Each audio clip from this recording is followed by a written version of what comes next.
have many mouths, and you must scream. Today's video is about Abomination of Llanoward, with many mouths all screaming. An elf horror that has vigilance and menace, costs 3 mana, and has power and toughness, each equal to the number of elves you control, plus the number of elves in your graveyard. This absolute menace is a destructive force for any elf ball deck, and I'm gonna be honest, while in these colors we could be playing Lathril, she ain't $1, but Abomination of Llanoward is a clean 13 cents. So, what are we gonna be doing? Well, we're gonna be doing the basic elf ball strategy of put a bunch of elves on the board, and in this case, even jam a bunch of elves into the graveyard, and then harm our opponents violently with the woods, and the sticks, and the leaves, and really everything else we can find.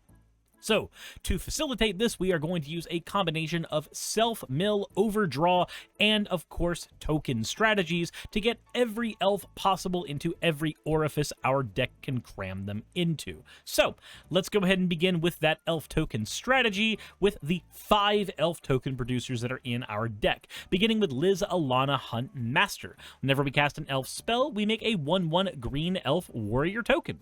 Pretty neat. Then we have Imperious Perfect, which makes an elf warrior every time we pay 1 mana and tap her, and also gives all elves 1/1. Then we have Dwynen's Elite, which makes a singular elf token whenever it touches the board. Elvish Warmaster makes a 1/1 elf token every single time we cast an elf spell and it touches the board, and also it can give all of our elves 2/2 and Death Touch until end of turn to make it to where we can just win the game outright with an army of elves. Prowess of the Fair replaces any of our dead elves with another 1/1 elf as long as the dying elf was in fact not an elf token. We also need to make sure that we are turning our elves into a ever-churning ball of pain against our enemies. So let's go ahead and move on to our more elves is more pain strategy with Skemfar Shadow Sage. When this touches the board, every opponent loses X life, where X is the greatest number of creatures we have that have a creature type in common. They are all elves. They are all elves. They will just harm our opponent greatly and constantly. Then we have the Elder of Laurels, which can, for 4 mana, give a creature +X, where X is the number of creatures we control. It's all elves, so we'll just give a creature, I don't know, 10, 20, 30 power off of this. Who knows? Immaculate Magistrate does something similar by putting a 1/1 counter on a creature for every single elf we control. Timberwatch Elf also adds XX to a creature where X is the number of elves we have in play. In fact, there's plenty of situations where we can get the Abomination of Llanoward to just instantly lethal a player by stacking these abilities on top of one another.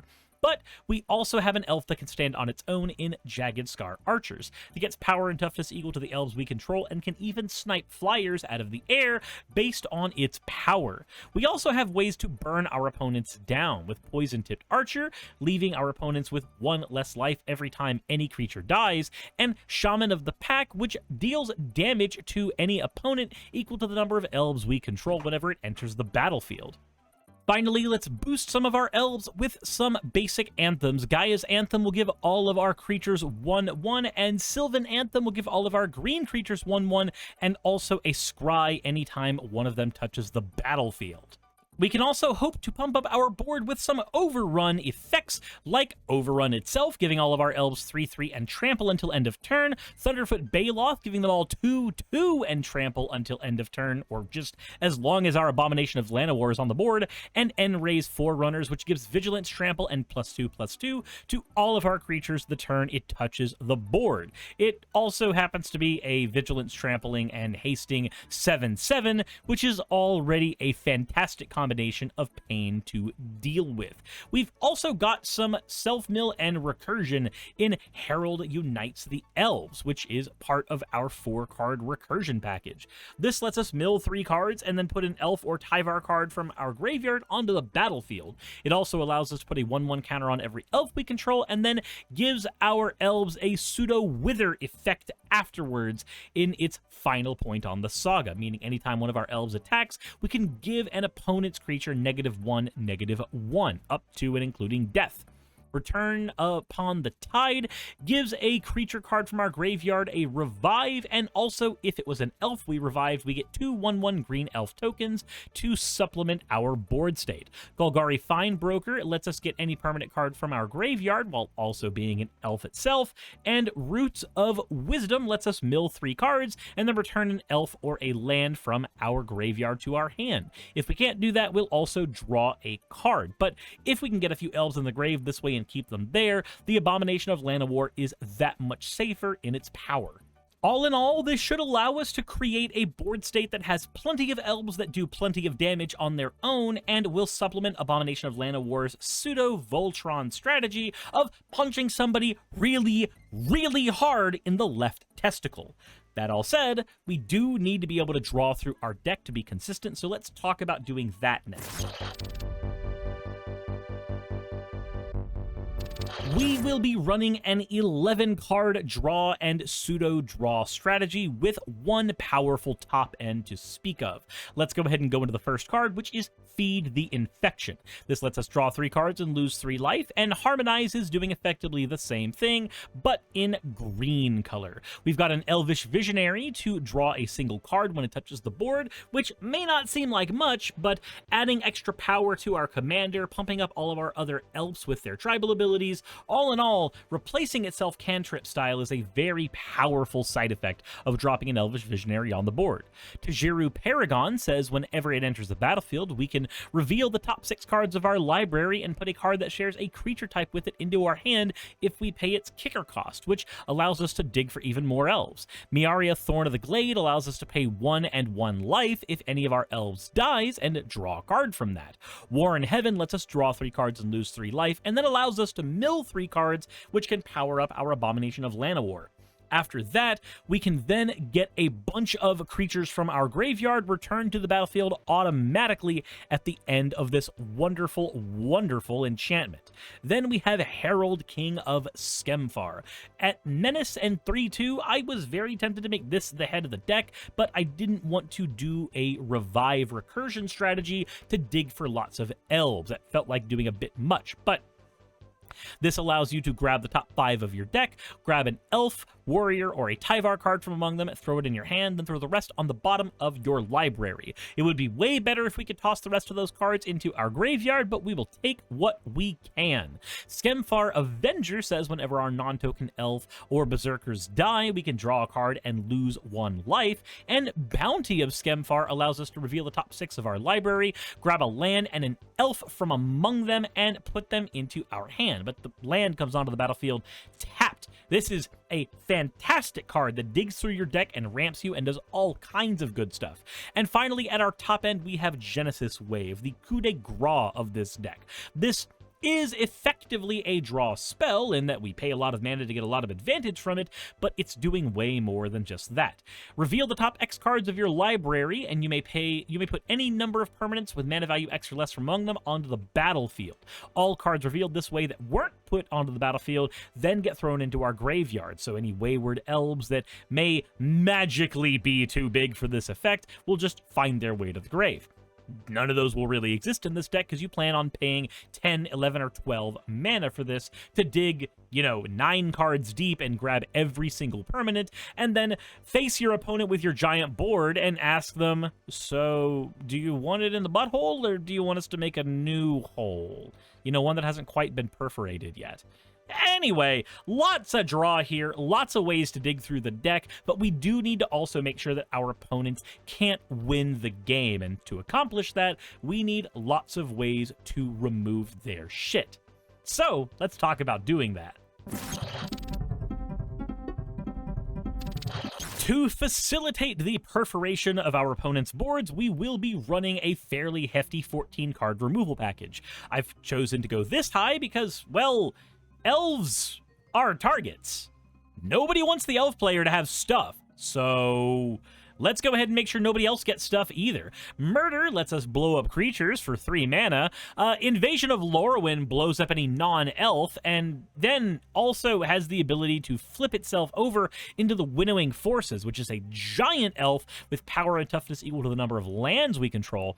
Eyelight's Ending can blow up a non-elf creature, but counts as an elf card in the graveyard for cards like Abomination of Llanoward.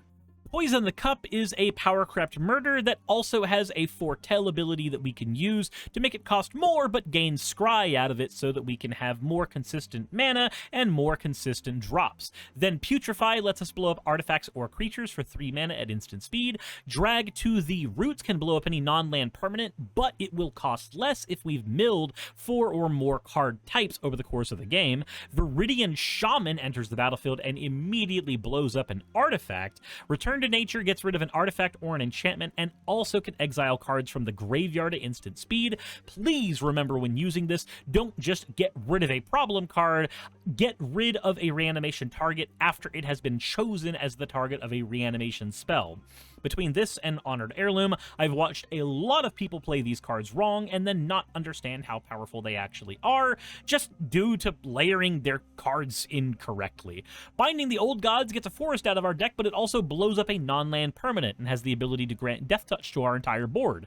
Reclamation Sage blows up artifacts or enchantments when it touches the board. Casualties of War allows us to blow up an artifact, creature, enchantment, land, and a planeswalker. Null Mage Shepherd lets us tap our elves to destroy artifacts and enchantments. Ob Nixilis Reignited can draw us cards and also can blow up creatures and has an emblem ability we will never make use of. And then Vivian Reed allows us to dig through our library to get creatures or lands from among them to make sure our hand is nice and sculpted. But it's -3, blows up artifacts, enchantments, and creatures with flying. Because how dare you bring Ur-Dragon to this table? I'm playing with a $15 deck. I'm sniping your shit out of the sky. I hope you step on a Lego.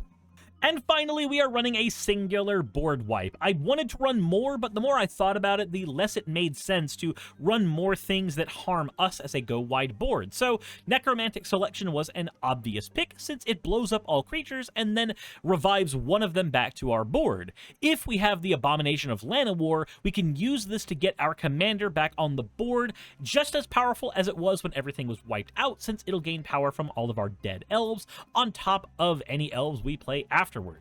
Also, fun fact about Necromantic Selection, if you did not know, the Necromantic Selection is worded as a single paragraph. This means that your opponents do not get a moment of priority between the first effect and the second effect.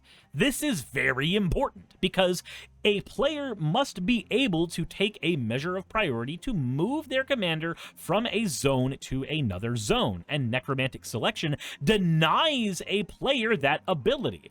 All commanders, as of about 5 years ago, touch the graveyard before moving to the command zone, so Necromantic Selection can see a commander touch a graveyard and steal it from your opponent, and they don't get the opportunity to move the zones, as Necromantic Selection never gives them a window of opportunity to do so.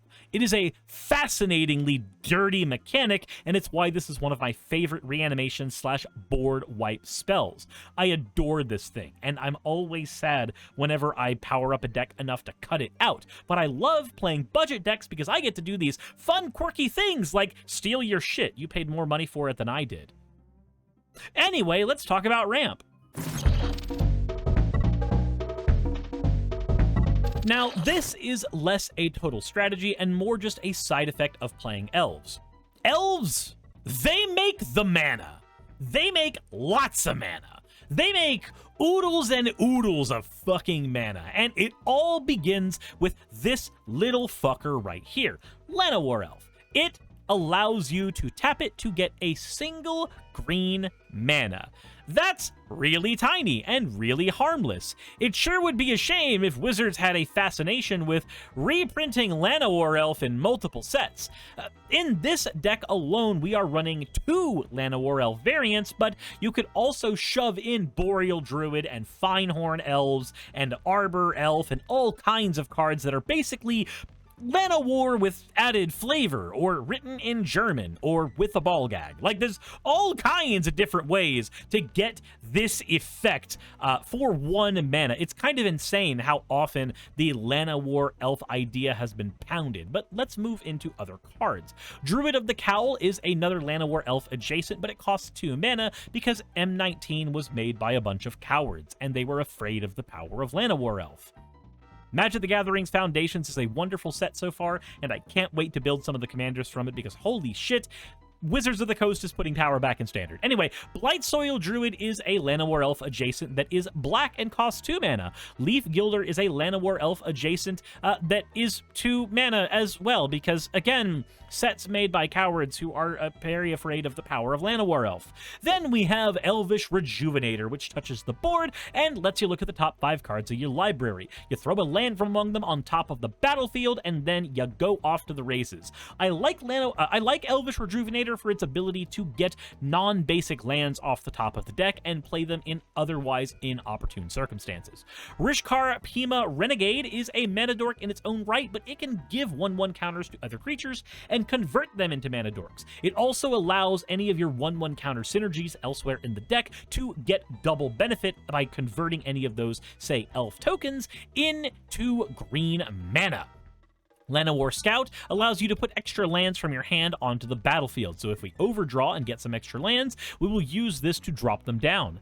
Farhaven Elf grabs a land from your deck and throws it on the battlefield tapped. Search for Tomorrow does the exact same thing, but untapped and can be played on turn 1. Springbloom Druid is Harrow if Harrow had feet and nipples. It allows you to sacrifice a land and get 2 lands from your deck, basic lands, and put them onto the battlefield tapped. Wood Elves grabs any forest out of your deck and puts it onto the battlefield untapped. Cultivate grabs any basic lands out of your deck, 2 of them, 1 onto the board and 1 onto your hand. And finally, the payoffs for lots of elves, Priest of Titania and Elvish Archdruid, which add green for every elf you control. But the Elvish Archdruid apparently took steroids today and gave all the other elves 1/1 because it is a drug dealer, and if we were playing in green-blue, we would be cloning this thing because that's a really fucking funny thing to do. You can get away with a lot of basic lands since our deck is green, so we have 13 forests and 8 swamps, with our dual lands being Command Tower, Temple of Malady, Haunted Mar, Exotic Orchard, and Golgari Rotform. But if you are uncomfortable running that few dual lands, you do have the ability to drop even more into the deck. And yes, I know, I put Temple of Malady in the deck. I'm sorry, the Surveil lands have slowly been warming me up to the Scry lands. I hate my life decisions. I still think they're bad in 3-color decks, though. Don't at me. They're also really bad if you can afford actual, like, Surveil lands. Anyway, we are also running fetching lands of Escape Tunnel, Terramorphic Expanse, and Evolving Wilds, all effectively the same cards, and a Promising Vein and a Shire Terrace to get fast mana that can also grab extra stuff in your deck. But if you have more of a budget than I do, then you can maybe fit a Myriad Landscape into here. I, for one, forgot to put one in here. That's on me. Finally, for utility lands, we have a Path of Ancestry to turn all of our elves into scrying machines, a Rogue's Passage to turn our Abomination of Llanoward into, well, One Punch Man. You can't block it, and then you auto-die. I don't know, I wanted to put a better joke here, but, like, I don't write a script, and these are pre-recorded, and while I could edit all this out, it's way funnier if I just flounder in front of you and then don't do that. So we're going to move on to Skemfar Elderhall. This taps for green mana, but can also create 2 Elf Warrior tokens while giving a creature -2/-2. While this only can be activated as a sorcery, since we are such a high mana deck, it is very often we'll be able to benefit from this ability, and giving something -2/-2 is not irrelevant, okay? I have a friend, he's, co-host of the podcast on this channel, he has a Toski deck, and boy howdy am I being warmed up to ways to kill that fucking squirrel despite it having indestructible. So Skemfar Elderhall gives us the ability to kill the goddamn squirrel. Mosswort Bridge allows us to get some free spells at the low cost of having 10 power on the board, and Pit of Offerings gives us our budget Bojuka Bog, which you can supplement with even more Bojuka Bogs if you so choose. That's a lot of mana and a lot of ramp because, yeah, it's an elf deck, and we are going to go into the gameplay section now to show you, how to play an elf deck. Let's talk about keepable hands. It's an elf deck. They're almost all keepable. I swear to God, I'm not lying to you. Almost every single hand you have in elves is a live hand. This tribe is nutty as shit. I don't know why people don't play more of it. Anyway, looking at what we have here, we need some green mana. So we are going to keep this hand because we're elves. Fuck it. We play a escape tunnel. We crack it. We go into our deck and we grab a swamp because we don't need that much green mana, but we need lots of black mana for things like Necromantic Selection. We move into the next turn, and we play a Command Tower, tapping 2 to play the Skemfar Avenger in case any of our non-token elves die. Next turn comes around, and we play another Swamp, tapping multiple of these to get a Sky Bloom Druid on the board. Let's go ahead and get our Spring Bloom Druid. Let's get rid of a Swamp and grab 2 lands out of the deck and pass our turn to our opponents. Now that we're on turn 4, we have a Leaf Gilder, which we can use very handedly, but let's assume that our opponents have played something we don't like, because of course they did, and we're going to bind the old gods and blow up whatever the hell they have. This is going to put us in a good position to just start ramming our elves at people, because we don't care if they die. Our Abomination of Llanoward doesn't care at all, and if our elves die, our Skemfar Avenger will just allow us to draw cards from it. So we swing with both of these, and then move on to the next turn. Turn 5, we have a forest, and of course, binding the old gods has to get cracked, so we go into our library, and we get another forest. So let's go ahead and play that. And with 6 mana available, we have a couple of options. I'm going to be honest, I think the correct thing to do is get the Leaf Gilder down, and then pay 3 to go ahead and get our Abomination of Llanoward online. Right now, it's a 4/4, which isn't going to do a whole lot for us, but we're going to turn that into a massive play here in a moment. We move on to turn 6, and we have Drag to the Roots. Our graveyard currently has 2 lands and an enchantment, so we can't discount the card yet, but we will be able to discount it a little bit here in a second. By using Leaf Gilder and 2 mana, we can Eye Blight's Ending to kill one of our opponent's cards. This will stack another elf in our graveyard for our Abomination of Llanoward, and also will put a tribal card, or now a kindred card, in our graveyard, which Drag to the Roots cares about. So, now that there are 3 different card types in our graveyard, let's also pay 4 and drop the Skemfar Shadowsage on the board, burning all of our opponents for 5 life. It doesn't seem like a lot, but it's going to be plenty for what we're doing. Let's ram the Abomination of Llanoward at somebody and force them to block with a couple of creatures. Now we move on to the next turn, and we've drawn Roots of Wisdom. So, we have a couple of options. Option A is we go ahead and fight our opponents with our elf board. Option B, which is way funnier, is we don't care about our elf board. We sack it all to Necromantic Selection, blowing up all of our elves, and then drawing 5 cards thanks to Skemfar Avenger, and keeping our Abomination of Llanoward on the board at the exact same power that it was at previously. And if you've not been keeping track, that is 1, 2, 3, 4, 5, 6. It has power of 6, 6, and Vigilance right now. And we're going to go ahead and play our Forest, since we can. Next turn we have, and now our Drag to the Roots is discounted. We can use this to blow up more cards. So let's play a Forest, let's tap 2, and let's go ahead and annihilate a problematic card off of the board. Let's also pay 1, 2, 3, 4, and let's get the Lyssalana Huntmaster online, and let's pay 2 to play Roots of Wisdom and mill 1, 2, 3 cards. We're able to grab any land card or any elf card from our graveyard and put it in our hand, and I already can tell you exactly what we're grabbing. We're going to be grabbing that Skemfar Shadowsage into our hand, because that burn effect is going to be useful in the future. It does lower the power of our commander a little bit, but that's honestly fine for this turn, because next turn we're going to draw. We have a Blightsoil Druid. We're going to play the Promising Vein, and we have a couple of options. Option 1 is playing the War in Heaven, drawing 3 cards, and operating with that. Or we can put pressure on our opponents and start burning them to death. We pay 2 for the Blightsoil Druid, and that will create an Elf Warrior token. Then we pay 1, 2, 3, and 4. And we can go ahead and play our Skemfar Shadow Sage. This will play yet another Elf Warrior token. And because that is a cast trigger, Skemfar will touch the board and burn our opponents for a combined total of 6. And of course, with all the elves in our graveyard and on our board, we now have an Abomination of Llanoward with a power that is higher.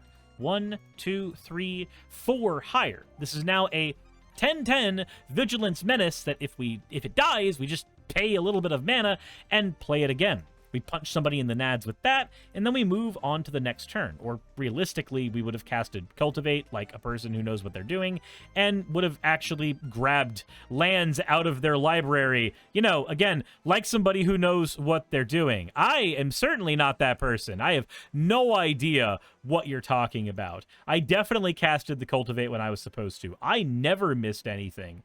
Anywho, now we have the freedom to cast Gaia's Anthem with no setbacks, giving all of our creatures 1/1, and we can also cast the War in Heaven, because realistically, we have a super dominant position, and we can just get some extra cards off that. Now we have a Casualties of War we can use in a following turn to get rid of any problematic cards like a Bolas's Citadel that might be whiffing right now. And we've got a Pit of Offerings to deal with any problematic cards in somebody's graveyard. We can keep punching people with the Abomination of Llanoward. Eventually, they're just going to run out of ways to block it. And before our turn's over, we are going to use our command tower to suspend the Search for Tomorrow and get it out of our hand. Let's go ahead and say we have a turn 11. We have our Swamp, and we mill 3 cards from the War in Heaven. We milled 2 elves that way, so that's 2 more power on our Abomination of Llanoward elf. And then we can go ahead and use Casualties of War, clear the way of any problematic blockers, and swing our Abomination of Llanoward, probably to kill the player who we've been bullying this entire time. And there are 2 other players on the board, but remember, we've already burned those players for 11 life, and they might have lost more life from fighting each other up to this point. And honestly, even if they kill our commander, which they're going to have to do, we've got so much mana, we're just going to recast the commander. It's not going to matter for us at all. It's a very straightforward deck. It feels a little slow from the get-go, but that's the kind of the thing with elves. They have a couple turns where they don't do anything, and then suddenly they're exploding out of the woodworks, and there's not really a whole lot you can do about it. You just kind of have to hope for the best and weather the storm until eventually you die. That said, what would you do if you had a little bit more money to invest in this deck? Let's talk about that.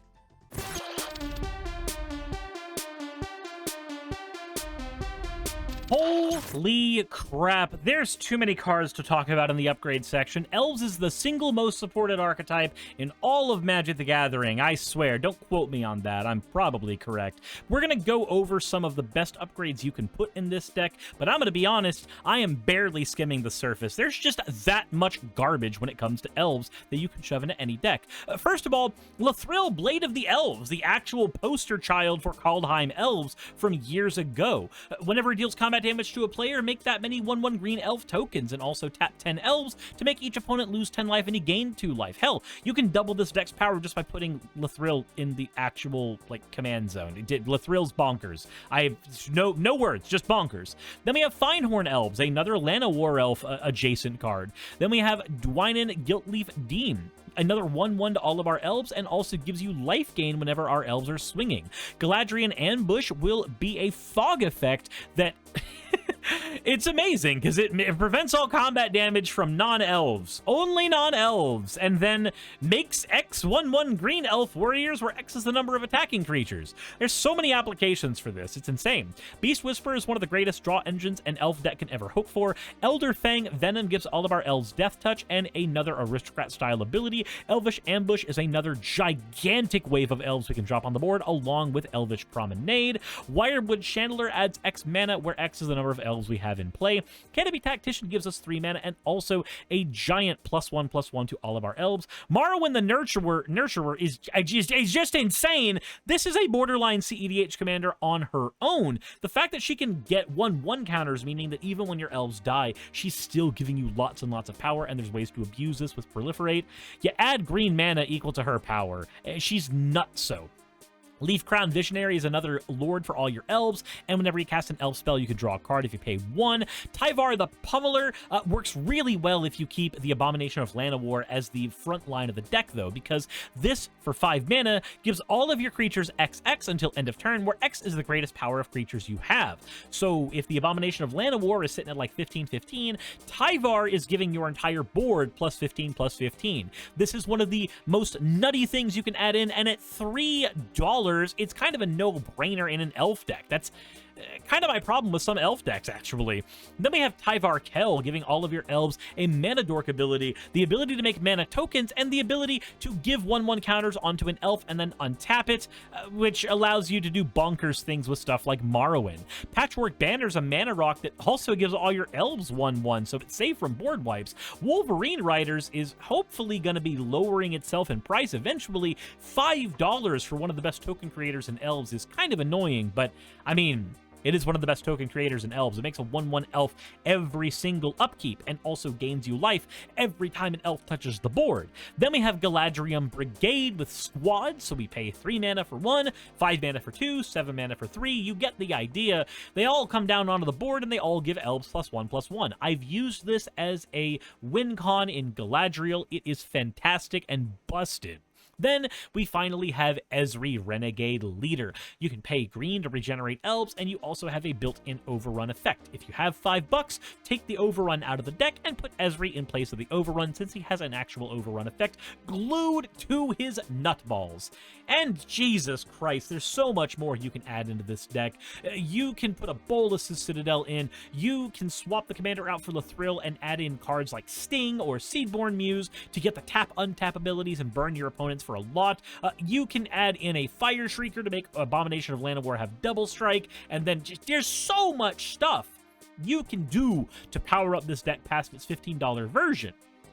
However, the $15 version will already overpower a lot of people, so please be wary. Elves are ridiculously powerful, and the more money you jump into them, the harder it is to contain their power, to the point where people might not like you playing the deck anymore at their tables. That's what happened to me when I played Lathril, and that's why I play Galadriel now. She's a lot weaker than Lathril. She's still busted, but weaker and slower in any case. But this is where I gotta throw things back to you. Do y'all play elves? Do you like decks like this? Do you want to upgrade this deck with some other things of yours? Do you have a friend who really wants to play elves and desperately has been looking for a way into Magic and sees this deck and goes, oh my god, that's amazing? Let me know what you think in the comment section below. Hit the like button if you haven't already. Subscribe if you haven't already. Maybe consider supporting me on Patreon. And hell, as always, everybody, insert end of video tagline here.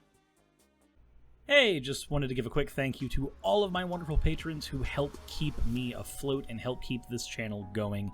YouTube and Twitch are wonderful platforms, but at the end of the day, stability is not one of their strong suits. If you want to support my channel, then obviously Patreon is one of the best ways of doing that. Link is in the description. But I do want to personally thank everybody who has contributed to the channel. Those people would be Red Joker, Purple Poundini, Jemshin, Britzkrieg, Jupe the Malignant, Michael, Ravelern, Mabbity Babbity, Astral Frontier, Autumn and Angel, Nixie Chan, Agamotto, Victorian Alchemist, I'm not saying the last part of that, and you know that, Arcton Arclacier, Kiratorian, Dren Hadamata, Jordan M, John L, Lord Bleck, Smiling Game Master, and Fire Shard. And everyone else who supports my channel and lets me do what I do full-time. This is a dream job of mine that I never believed that I would be able to take full-time, and with your help, I've been able to do it. So thank you so very much for that. Thank you for watching the video. I hope you all enjoy, and I hope you all are having a wonderful time. I will see you all in the next one, hopefully.